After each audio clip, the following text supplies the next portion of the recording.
טוב לכל באי סינקופה בר.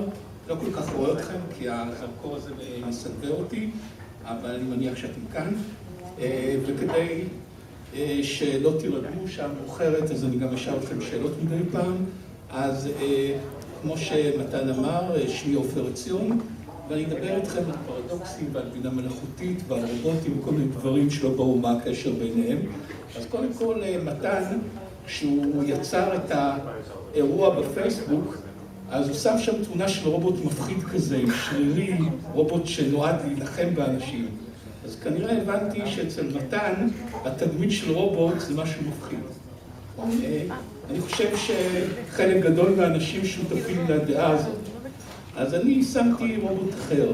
גילוי נאות, הסופר החביב עליי הוא אסימוב, ולכן אני אזכיר אותו פה ושם במהלך ההרצאה. ולאסימוב היה רובוט שהיה לו תפקיד מפתח בשתיים מהסדרות שלו, רובוט דניאל אוליבור. מישהו כאן חובב אסימוב? מכירים אותו, את הרובוט הזה? לא, לא מכירים. טוב, אז אספר לכם עליו. זה רובוט שהופיע לראשונה בסדרת הרובוטים של אסימוב, ואחר כך יש את הסדרה המפורסמת שלו על המוסד, הפאונדיישן, שיש כל מיני דברים שקורים שם, ואז בספר האחרון בסדרה מסתבר שיש את הרובוט הזה שיושב ב-20,000 שנה מנהל את העולם. עכשיו, וכל מה שקורה זה הדברים שהרובוט עשה. אז אנחנו נחזור לקונספט הזה של הרובוט שיושב ומנהל את העולם, אבל אם דיברנו על אסימוב, אז יש, למעשה כשאסימוב יצר את סדרת הרובוטים, אגב, הסיבה שהיום משתמשים במילה רובוט, זה בגלל שאסימוב קרא לרובוט רובוט, הוא לא המציא את המילה הזאת. מישהו יודע מי המציא את המילה רובוט? סופר צ'כי. מי? סופר צ'כי. נכון, סופר צ'כי שנקרא קארל צ'אפק, למעשה אחיו של הסופר הצ'כי, שב-1920 כתב ספר שבו הוא תיאר איזשהו רובוט והוא קרא לו רובוט. למה הוא קרא לו רובוט? מה פירוש המילה? המילה הצ'כית רובוטה. אז קודם כל זה בא מהמילה רובוטה, עבודה שזה בצ'כית כמו ברוסית. הרובוט מבחינתו היה עבד. עכשיו, התפיסה שלו הייתה כמובן שהרובוט עושה מה שאומרים לו, בגלל זה הוא עבד, איזשהו יצור מלאכותי, ואסימוב לקח את הביטוי הזה, הוא כמובן פרסם אותו, ובגללו כולנו קוראים לרובוט רובוט. אנחנו תכף נדבר על מה זה רובוט, אבל אסימוב גם כשהוא כתב, התחיל לכתוב את סדרת הרובוטים, זה היה 1950 בערך, והוא כתב 3 חוקים לרובוטיקה, שבעצם שיקפו בעיניו את איך צריך לבנות רובוטים כך שאנשים לא יפחדו מהם. אז החוק הראשון אמר שרובוט לא יכול לפגוע בבני אדם, החוק השני אמר שהרובוט צריך לציית לבני אדם, אלא אם כן זה פוגע בחוק הראשון, והחוק השלישי אמר שהרובוט צריך להגן על עצמו, אלא אם כן זה פוגע בחוק הראשון או השני. תכף נראה אם נחשוב על זה, האם באמת יצרו רובוטים עם החוקים של אסימוב, איזה כן, איזה לא. אז כאן יש איזו קריקטורה שמראה למה הסדר צריך להיות בסדר הזה, כי אם הסדר היה אחר, אז היו קוראים כל מיני דברים אחרים. למשל, אם הסדר היה שצריך קודם כל לציית, אז אפשר היה לבנות רובוטים שיהרגו אנשים, כי הדבר הראשון הוא קודם כל לציית. ואגב, במציאות יש לדעתכם רובוטים שהורגים אנשים? כן. לדעתכם יש שם רובוטים שהורגים אנשים? כן, טילים. איזה רובוטים הורגים אנשים? טילים. טילים זה רובוטים? מטוסים. כן. כי הוא מנווט לבד. אוקיי, יכול אתה להיות. אומר לו לאן לטוס, הוא טס והורג. מזל"טים זה רובוטים, הם יכולים להפציץ, אז יש רובוטים שהורגים אנשים, אז כנראה שהחוק הראשון של אסימוב לא יושם. לגבי החוק השני, של האם הרובוט מציית לאנשים, תכף נדבר עליו. אז בקיצור, זה אחד הדברים של אסימוב, וכאן בואו נדבר על משהו שמוכר בשנה שעברה בעיתון Scientific American. מישהו פרסם את פרדוקס, כאן אנחנו מגיעים לפעם ראשונה לפרדוקס או דילמה, במקרה הזה, של המכונית האוטונומית. מה התסריט? התסריט היא כזאת, יש מכונית אוטונומית. מה זה מכונית אוטונומית? מכונית אוטונומית זה מכונית שנוהגת לבד. כמו שיש מטוס או טייס, יש מכונית ללא נהג, במכונית יושבים שני אנשים, המכונית קופצים לכביש שני ילדים וכלב. עכשיו, המכונית יכולה לעשות אחד משלושה דברים. היא לא יכולה לעצור, מכיוון שמרחק הבלימה שלה הוא לא מספיק גדול. היא יכולה להמשיך ישר ולדרוס את שני הילדים והכלב. היא יכולה לסטות ימינה ולדרוס את האנשים שעומדים בתחנה, היא יכולה לסטות שמאלה ולהתרסק על הגדר. אוקיי? אז מה בעצם... עכשיו, אם ניקח את חוקי הרובוטיקה של אסימוב, שבהם צריך... החוק הראשון אומר שרובוט לא יכול לפגוע בבני אדם, אז אין לה אלטרנטיבה שבה היא לא תפגע בבני אדם. השאלה היא, מה המכונית האוטונומית תעשה? תחשבו על זה. תפגע בכמה שפחות אנשים. אנחנו נחזור לנושא הזה יותר מאוחר, בינתיים, ותחשבו.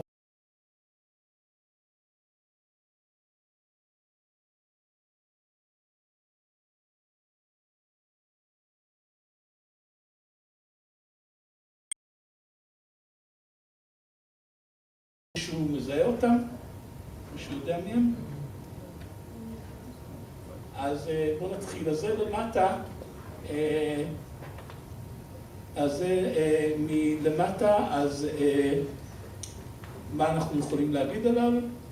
הוא כנראה לפי הלבוש לא בין תקופתנו, אז יש לו זקן וסנדלים, זה נראה דומה לי, אבל זה לא אני, כי אני לא מתלבש בבלימה הזאת, ובעצם שמו אריסטו, והוא גם יגיע אלינו ויקחב אצלנו עוד מעט. בשבוע שעבר היה כאן מרצה שדיבר על סוקרטס ואפלטון, כאשר הוא ציטט את וייטהד שאמר שכל התרבות המערבית היא הערת שוליים לאפלטון. אמר את זה מישהו בסוף המאה ה-19. במאה ה-20 התרבות המערבית נפרדה מהיוונים, ואנחנו נדבר על זה, אבל אריסטו הוא אדם שהייתה לו השפעה מכרעת על ההתפתחות האנושית ועל החשיבה. הג'נטלמן שנמצא מצד שמאל מלמעלה, שמו ברטרנד ראסל, הוא חי 98 שנה, קיבל פרס נובל בספרות, והוא היה מגדולי המתמטיקאים. למה הוא קיבל פרס נובל בספרות? כי אין פרס נובל במתמטיקה. אז מתמטיקאים צריכים לקבל פרס נובל בדברים אחרים, או לא לקבל פרס נובל. עכשיו, האיש, אבל אנחנו נתחיל דווקא מהאיש מצד ימין, שהוא הפחות מוכר בין שלושתם. האיש הזה קראו לו קנטור. קנטור היה גרמני, יש טוענים של מוצא יהודי, לא בטוח. בכל אופן, הוא המציא את אחד מהדברים החשובים ביותר שהומצאו במתמטיקה בכל הדורות, מה שנקרא תורת הקבוצות. עכשיו, כמה סטודנטים שמים את היד על הראש, רגע, יש לנו חשבון עם האיש הזה? עכשיו, בכל אופן, מה שקרה, קנטור המציא את תורת הקבוצות, זה היה בסוף המאה ה-19, והמתמטיקאים, כמו הרבה אנשים אחרים, לא כל כך אהבו אחד את השני. ואז אנשים התחילו למצוא פגמים בתורת הקבוצות. אחד הפגמים שמצאו בתורת הקבוצות, זה מצאו בפרדוקסים. ברגע שמצאו בפרדוקסים, קנטור לקח את זה מאוד ברצינות, והגיע לאשפוז במוסד בית חולים לחולי נפש, סיים את חייו כאשר הוא במצב נפשי ירוד ומר נפש, הכל בגלל הביקורת שעשו על תורת הקבוצות, שבסופו של דבר הסתבר כאחד מההמצאות הגדולות ביותר במתמטיקה.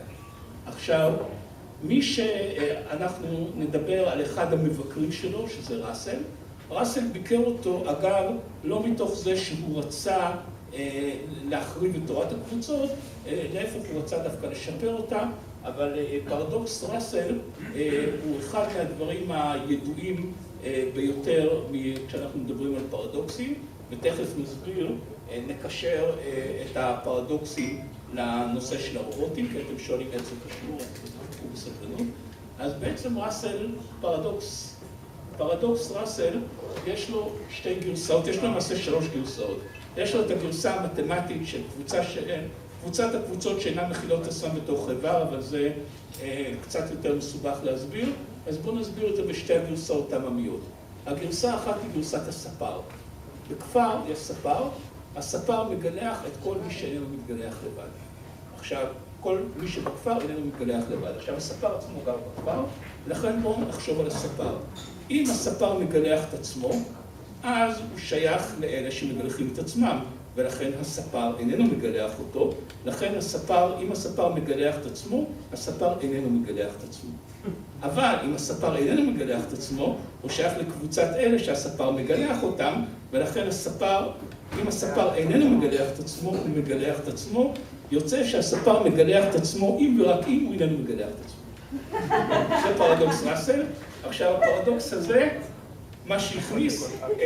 הפרדוקס הזה הוא מה שהכניס את קנטור לבית המשוגעים.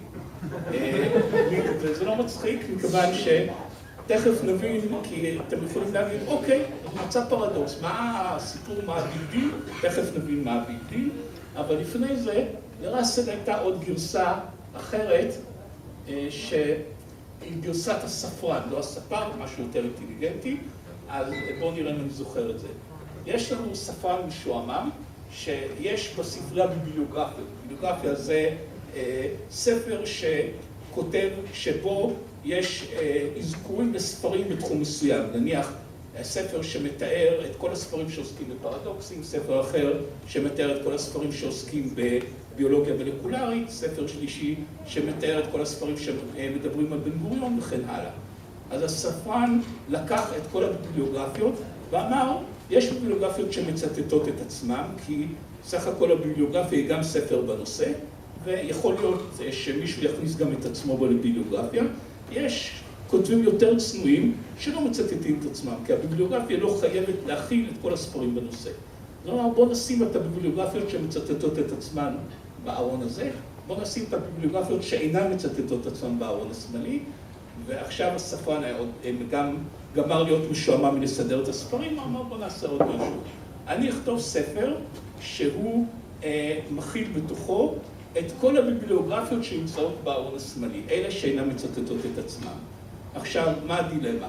האם הביבליוגרפיה שהוא כותב מצטטת את עצמה או לא? נניח שהיא כן מצטטת את עצמה. אם היא מצטטת את עצמה, זה אומר שבעצם היא לא שייכת לביבליוגרפיות שאינן מצטטות את עצמם, אבל אמרנו שהספר מכיל רק אותם, ולכן צריך להוציא אותה. אז לכן אם היא מצטטת את עצמה, היא לא תצטט את עצמה. לעומת זאת, אם היא לא תצטט את עצמה, אז היא כן שייכת לביבליוגרפיות שאינן מצטטות את עצמם, אבל הספר מכיל את כל הביבליוגרפיות שאינן מצטטות את עצמם, לכן היא צריכה לצטט את עצמה. לכן שוב, בדומה לפרדוקס הספר, הביבליוגרפיה תצטט את עצמה אם ורק היא לא תצטט את עצמה. אז זה בעצם הנושא של הפרדוקסים. עכשיו, אז אתם שואלים מה הביג דיל בפרדוקסים? אז נחזור לאריסטו. אריסטו אמר שיש בעולם 3 חוקי חשיבה עליונים. מה זה חוקי חשיבה עליונים? כמו שיש חוקה שכל החוקים צריכים לעבור דרכה במדינה מתוקנת, אני מדבר על מדינת ישראל, יש חוקה שאי אפשר לחוקק חוק שהוא מנוגד לחוקה, אז יש חוקי חשיבה עליונים שאומרים שחשיבה לא תיתכן בלעדיה. ואריסטו קבע שיש 3 חוקים. חוק ראשון זה חוק הזהות. אגב, אם מישהו קרא את מרד הנפילים של איין ראנד, אז מי שקרא את מרד הנפילים של איין ראנד יש לו 3 שערים, כל שער הוא נותן את אחד החוקים האלה. אבל איין ראנד זה נושא להרצאה בפני עצמה, אז החוק הראשון אומר, א' הוא א', שזה אומר, בדוגמה, אם משהו תפוז, אז הוא תפוז. משהו, אנחנו לא יכולים להגיד שהוא תפוז ולהגיד אחר כך שהוא לא תפוז. בסדר? הגיוני. הדבר השני זה חוק הסתירה. חוק הסתירה, וזה בעצם הדבר שמונע פרדוקסים, אומר שמשהו לא יכול להיות עוד דבר בהיפוכו בעת ובעונה אחת. זאת אומרת, אני לא יכול להגיד על משהו שהוא תפוז ולא תפוז. והחוק השלישי זה החוק שקוראים לו החוק השלישי הנמנע, וזה אומר שכל דבר הוא או תפוז או לא תפוז, לא יכול להיות משהו אין אפשרות שלישית, או שהוא תפוז או שהוא לא תפוז. עכשיו, בגלל שהדברים האלה הם החוקים העליונים של החשיבה, ואנחנו נמצאים בסוף המאה ה-19, והעולם כולו מימי היוונים הקדמונים ועד תחילת המאה ה-20, לקח את החשיבה של אריסטו בתור אקסיומות. ולכן, אם מצאו במשהו פרדוקס, סימן שהוא לא נכון, כי בעולם אין פרדוקסים, כי פרדוקס סותר את חוק הסתירה. וזאת הסיבה שקנטור לקח מאוד קשה, כמי שמפר את החוק עובר באור אדום. וזה למעשה מה שקרה. עכשיו, מה שקרה יותר מאוחר, למשל, היה הפרדוקס הכי מפורסם אגב בהיסטוריה, הוא פרדוקס השקרן, שהוא עוד מימי היוונים הקדמונים. הפרדוקס השקרן אומר בערך, יש לו כל מיני גרסאות, אבל הוא אומר, אם אני אומר, אני תמיד משקר. אם אני אומר שאני תמיד משקר, אז זה אומר שאם אני תמיד משקר, אני גם משקר בזה שאני אומר שאני תמיד משקר. ולכן, אם אני תמיד משקר, אז זה לא יכול להיות, לכן אני אומר אמת לפעמים. אבל אם אני אומר אמת לפעמים, אז זה אומר במקרה הזה שאני משקר. זאת אומרת, אני שוב, אותו חשיבה מעגלית שאני משקר רק אם אני אומר אמת. ובעצם יש כאן את הציור הזה של הדרקון והדברים האלה, כי בכל הדורות, הפרדוקס הזה הוא פרדוקס מהיוונים, בכל הדורות התמודדו איתו כי החליטו שזה לא יכול להיות הגיוני. הפרדוקס הזה שיגע דורות שלמים של אנשים. עשיתי עליו פעם בצעירותי עבודה רק על פרדוקס השקרן. כמות הדיו שנשפחה עליו בניסיון להפריך אותו היא פשוט מדהימה, וכל ההפרחות הן מופרכות. אז זה אחד הדברים. שוב, בגלל שהטענה הייתה שפרדוקסים לא אפשריים. אם אנחנו כבר משתמשים בפרדוקס, אני אתן לכם עוד 3 פרדוקסים מפורסמים, ככה בשביל הכיף, ואז נעבור הלאה. הפרדוקס הראשון המפורסם הוא פרדוקס הכל יכול. אנחנו אומרים, האל הוא כל יכול, לכן הוא יכול לעשות כל דבר. אם הוא יכול לעשות כל דבר, הוא יכול לברוא אבן שאף אחד לא יכול להרים אותה. עכשיו, השאלה אם האל עצמו יכול להרים אותה, אז קודם כל, אם הוא יכול להרים אותה, אז הוא לא יכול לברוא אבן שאף אחד לא יכול להרים אותה, לכן יש משהו שהוא לא יכול לעשות, לכן הוא לא כל יכול. עכשיו, אם הוא לא יכול להרים אותה, אז יש משהו שהוא לא יכול לעשות, ולכן הוא לא כל יכול. אז לכן, הפרדוקס הזה אומר שהמושג כל יכול הוא מושג פרדוקסלי, בגלל הדבר הזה. פרדוקס נוסף, שהוא פרדוקס מעניין, הוא פרדוקס הערמה. עכשיו, שימו לב, הטענה היא כל ערמת אבנים היא ערמה קטנה. מסכימים? לא נראה הגיוני. זה נניח פירמידה שמורכבת מהרבה אבנים, משתרעת בגובה של 30 מטר, לא ערמה קטנה. אבל אני טוען שכל ערמת אבנים היא ערמה קטנה. אני אוכיח לכם, מי שזוכר מהבית ספר את המושג של אינדוקציה, אז אוקיי, ערמה של אבן אחת היא ערמה קטנה. תיקחו ערמה קטנה, תוסיפו לה עוד אבן אחת, היא תישאר ערמה קטנה. מה, אבן אחת תהפוך ערמה מערמה קטנה לגדולה? לא. אז לכן, באינדוקציה אנחנו אומרים מה שנכון לגבי אחד, ואם זה נכון לגבי K, זה נכון לגבי K פלוס 1, זה נכון לגבי כל דבר, ולכן כל ערמת אבנים היא ערמה קטנה. אז אין אגב שום פגם בהוכחה המתמטית הזאת. אנחנו נחזור גם לפרדוקס הזה, זה כבר ראינו, והפרדוקס האחרון הוא גם מהיוונים, פרדוקס מאוד מפורסם, נקרא פרדוקס זנון. פרדוקס זנון מתייחס למושג של זמן ותנועה. הוא אומר את הדבר הבא, אכילס מתחרה עם הצב. עכשיו, בגלל שאכילס נע במהירות פי 10 יותר מהצב, אז הוא נותן לצב פה לוץ מטר לפניי. אוקיי? אכילס מתחיל לרוץ אחרי שהצב עובר מטר, ואז כאשר הצב עובר מטר, כאשר אכילס עובר מטר, הצב עובד עוד 10 סנטימטר, כי הוא רץ פי 10. כאשר אכילס רץ עוד 10 סנטימטר, הצב עובד עוד סנטימטר, וכן הלאה. זאת אומרת, תמיד הצב יהיה לפניו, כי אף פעם אכילס לא ישיג אותו. זה פרדוקס זנון. עכשיו... אבל זה פרדוקס לא נכון. מה? זה פרדוקס שהוא לא נכון. הפרדוקס הוא לא נכון, אבל תגיד לי מה הבעיה בפרדוקס הזה. עכשיו, אחד הדברים המעניינים זה שיש כל פרדוקס אפשר להגיד שהוא לא נכון מבחינה מסוימת, אבל אחד הדברים אגב המעניינים זה שכאשר דיברו על הנושא של זנון, אז הייתה אסכולה של פילוסופים יוונים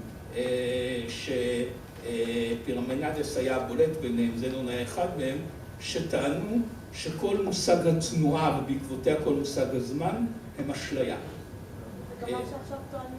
ומה שמעניין שהפיזיקאים המודרניים חזרו לטענה הזאת שמושג הזמן איננו מושג פיזיקלי בכלל. או אשליה, מי ששמע, יש את אלון הלפרין מהמכון להיסטוריה ופילוסופיה של מדעים באוניברסיטת תל אביב, שכותב ספר על הנושא הזה, יש לו גם הרצאה יפה, תזמין אותו פעם, תשמעו על למה הזמן הוא אשליה.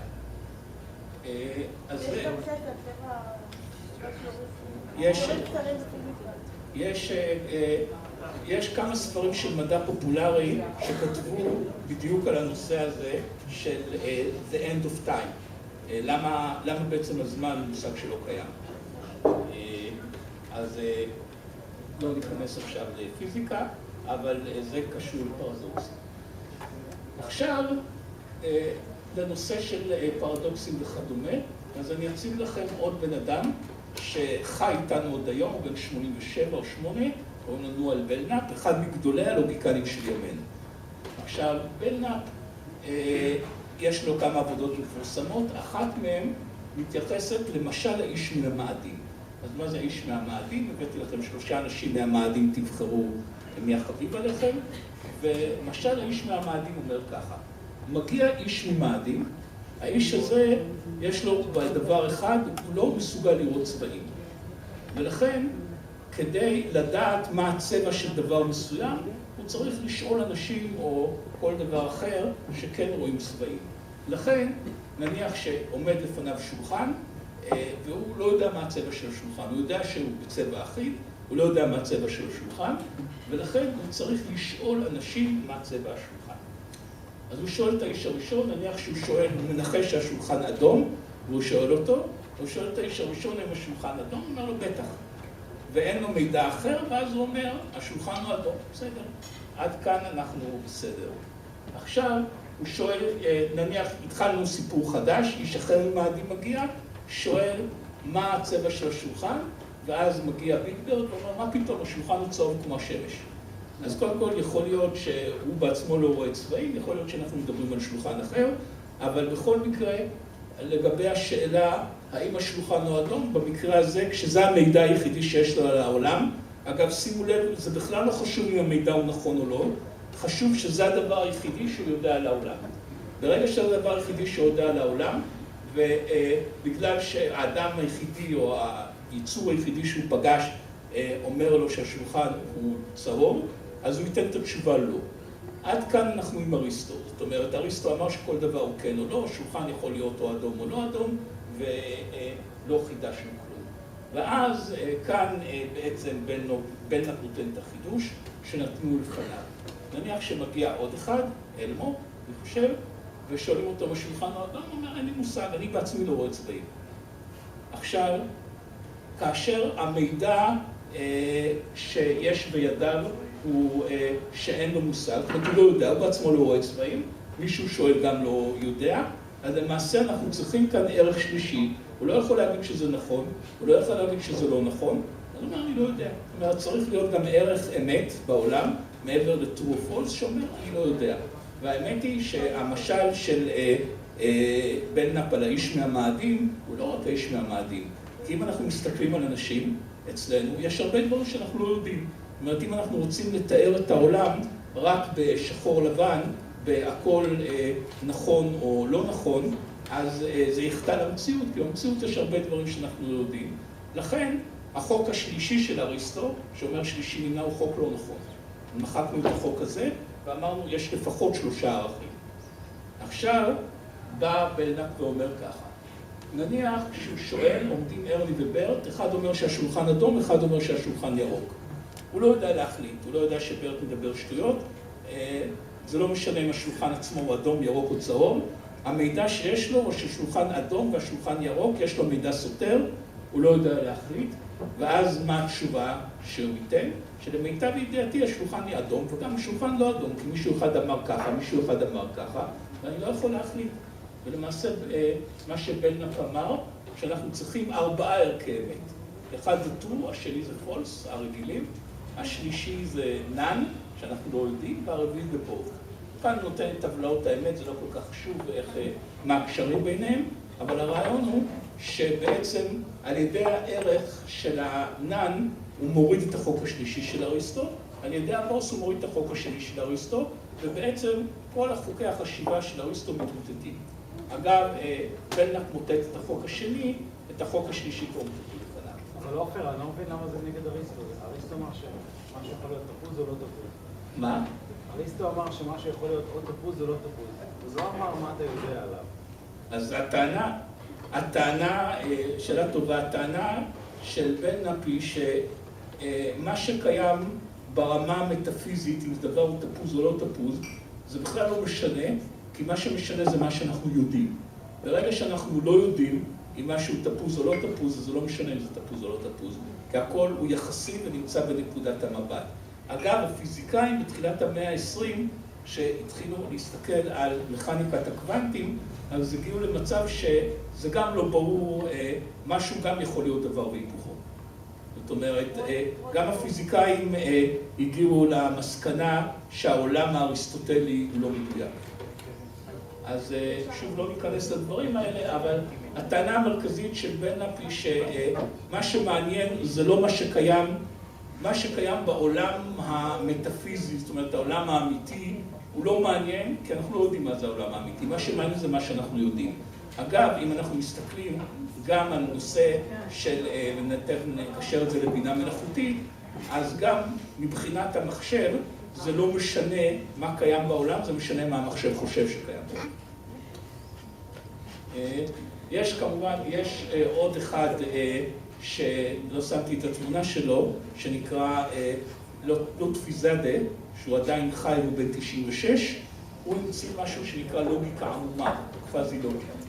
שבעצם אחד הדברים, אם דיברנו על פרדוקס הערימה, שהערימה של אבנים היא ערימה קטנה או גדולה, אז הטענה היא שהמושג הקטן או גדול הוא מושג עמום. ולמעשה הציור הזה מראה, נניח שאנחנו רוצים לשאול האם מישהו גבוה. אז אם מישהו נמצא בגובה של 80 אינצ'ים, שזה 2 מטר בערך, אנחנו אומרים ברור שהוא גבוה. אם מישהו, הגובה שלו הוא 40 אינצ'ים ומטה, כלומר מתחת למטר, ברור שהוא לא גבוה, וכל דבר אחר אנחנו יכולים לתת לו ערכי ביניים.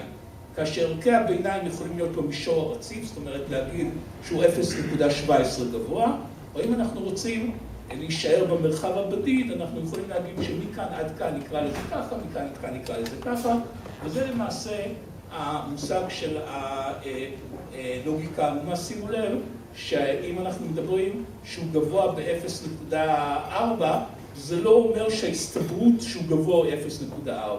זה אומר שמידת הגובה שלו, מידת הנכונות של הפסוק הוא גבוה היא 0.4. יש לי שאלה? כן. אז אתה אומר שבעצם הוא גבוה ביחס לבחור שאומר את הטענה הזאת. כאילו אתה אומר שהגבוה זה יחסי. לא, אני אומר, זה לא אני אומר, זה אתה אומר שלמעשה המושג גבוה הוא לא מושג מדויק, הוא מושג עמום, ולכן אנחנו יכולים להגיד מידות של גבוה. יכול להיות, אנחנו יכולים כאן, מחליט שירותית איפה עובר הגבול, אפשר להחליט ש2 מטר זה בטוח גבוה, אפשר להחליט שממטר, נניח שאצל הפיגמאים ממטר 40 זה גבוה, זאת אומרת, זה תלוי במקום, אבל אתה צריך להחליט ויש לך מידות שונות של גבוה.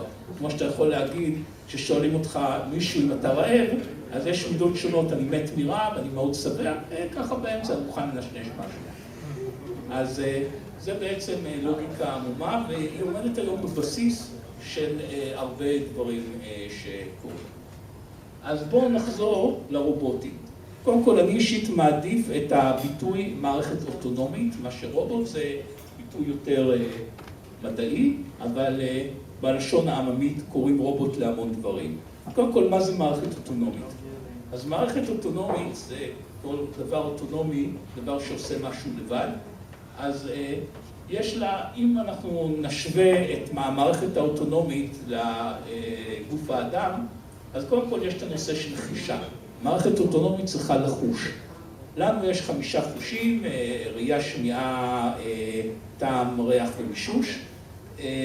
להיום יש הרבה חושים, זאת אומרת, יש את כל החושים האלה, אגב, אפשר לחכות במכונה, ועוד חושים אחרים, יש היום חיישנים כימיים, ביולוגיים וכל מיני דברים כאלה, שיכולים לחוש דברים שאנחנו לא יכולים לחוש בחושים שלנו.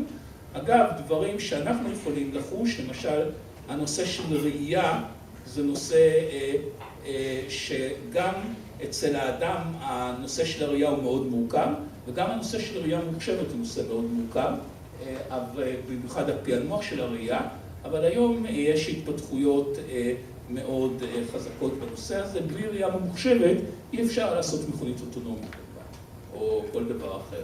אז קודם כל יש את החישה, והיום העולם מלא בחיישנים מסוגים שונים, מה שנקרא אינטרנט הפיקס, האינטרנט של הדברים, ובעצם אנחנו יכולים לראות הכל ולחוש הכל. הדבר השני שיש לנו מהצד השני זה מה שנקרא אקטואטורס או מפעילנים שעושים פעולות. בעצם מקביל לידיים, לרגליים, לכל מיני דברים שאנחנו עושים איתם. אז שוב, אם אנחנו במכונית לא נהג, אז מכונית לא נהג, אז המנגנון שמפעיל את המכונית, המנגנון שעוצר את המכונית, הוא בעצם הנושא של הפעולה. אגב, יש לנו, לא צריך מכונית לא נהג, גם במכוניות רגילות, למשל היום במכונית אוטומטית, אז יש משהו שמחליף מהלכים, נכון? משהו שמחליף מהלכים באופן אוטומטי, זה גם איזושהי פעולה שנעשה.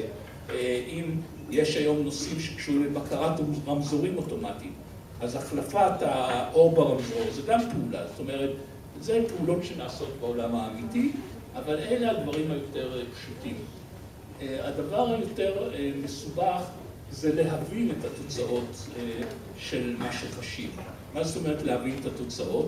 זה שאנחנו, יש איזשהו עצם לפנינו כשאנחנו נוהגים, זה דבר שרואים. זה שאם אנחנו לא נסתה, אז נתנגש בו תוך כך וכך שניות, אז זה הבנה של התוצאות.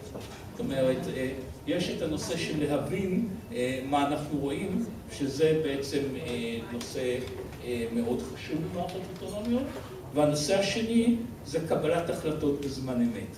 שוב, אם אנחנו מסתכלים על נהג אנושי, הוא מקבל כל הזמן החלטות.